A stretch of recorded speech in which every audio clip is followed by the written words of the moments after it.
बिस्मिल्लाहिर्रहमानिर्रहीम। अस्सलाम वालेकुम स्टूडेंट्स हमारे पास चैप्टर नंबर 10 के जिसका नाम एरिया ऑफ ट्रायंगल है, उन तमाम स्टूडेंट्स का जिनका कोड 113 है, हम उनके शॉर्ट क्वेश्चन आज शुरू कर रहे हैं। तो इस सिलसिले में सबसे पहला सवाल है आपका, कहता है डिफाइन प्लेन फिगर। कहता है प्लेन फिगर्स की डेफिनेशन बताएं, प्लेन फिगर्स किन्हें कहा जाता है। तो स्टूडेंट्स जब मैं प्लेन फिगर्स की बात करता हूं तो प्लेन फिगर्स वो फिगर्स होती हैं जिनकी सिर्फ और सिर्फ दो डायमेंशंस होती हैं। इसमें लंबाई और चौड़ाई तो हो सकती है या लंबाई और ऊंचाई तो हो सकती है, तीसरी डायमेंशन मिसिंग होगी। तो वो तीसरी डायमेंशन अगर मिसिंग है तो हम इसकी अब डेफिनेशन क्या करते हैं, दोज फिगर्स ऑक्यूपाइन जो कि रखती हैं occupying area with only two dimensions. ये देखिए स्टूडेंट्स, वो तमाम की तमाम अशकाल जो कि अपना एरिया रखती हैं लेकिन उनकी डायमेंशन महज दो होती है। जैसे ये आप शीट ऑफ अ बोर्ड देख सकते हैं, इसकी आपको लंबाई और इसकी ऊंचाई तो नजर आएगी लेकिन इस शीट की आपको चौड़ाई नजर नहीं आएगी। तो इसकी मिसाल आपके पास क्या हो गई, ट हो गई। शीट के अलावा इसकी मिसाल क्या हो सकती है, और भी काफी सारी मिसालें हो सकती हैं, जैसा कि ग्रासी प्लॉट एंड ईटीसी। तो ये इसकी एग्जाम्पल्स हो गई हैं। अच्छा, अब इसके बाद क्वेश्चन नंबर 2 ये है कि वो कहता है डिफाइन अ ट्रायंगल। ट्रायंगल किसे कहते हैं? तो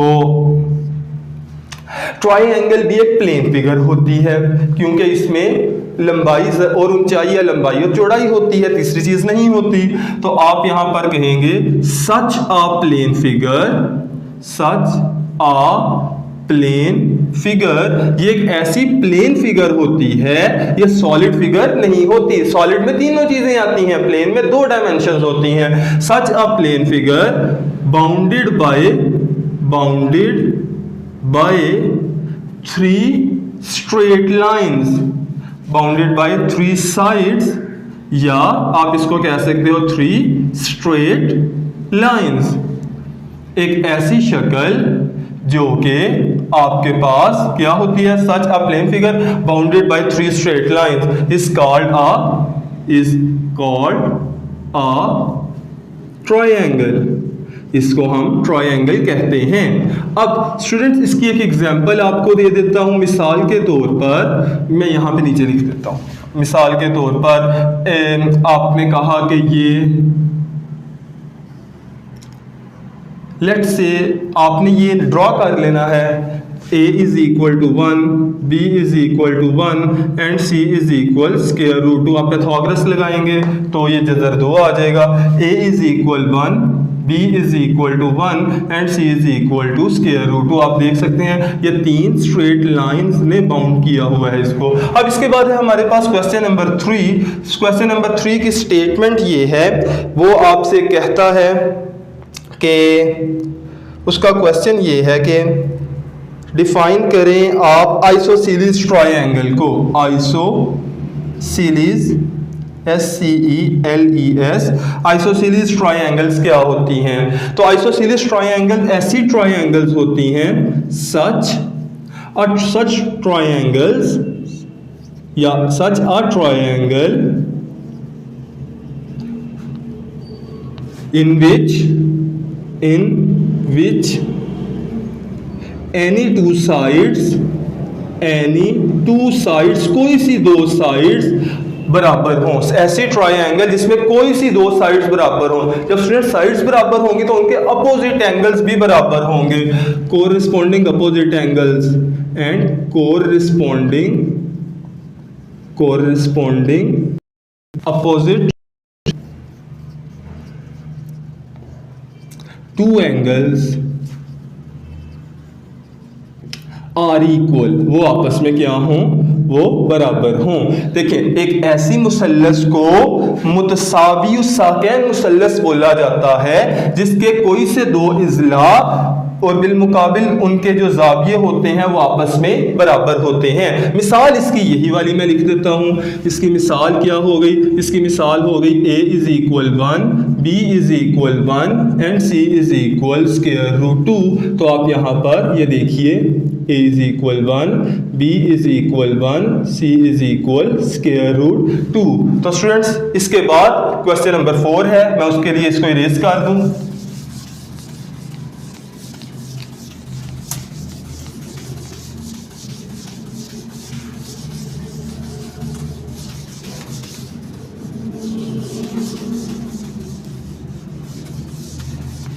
तो स्टूडेंट्स हमारे पास क्वेश्चन नंबर 4 की स्टेटमेंट ये है, इक्विलेटरल ट्रायंगल किसे कहते हैं? Equilateral triangle. तो इक्विलेटरल ट्रायंगल, तो स्टूडेंट्स इक्विलेटरल ट्रायंगल, इक्वी का मतलब बराबर, लेटरल का मतलब साइड्स, लेटरल से निकला। अब ये देखिए आपके पास एक ऐसी मुसल्लस जिसकी सारी की सारे इज़ला, जिसकी सारी की सारी साइड्स इक्वल हों। सच अ ट्रायंगल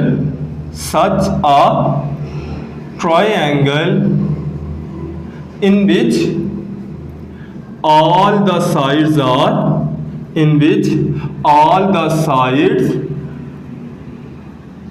अच्छा, जब इनकी साइड्स बराबर हो ना तो इनके सामने जो एंगल पड़े होते हैं हर साइड के वो भी बराबर होगा। In which all the sides and all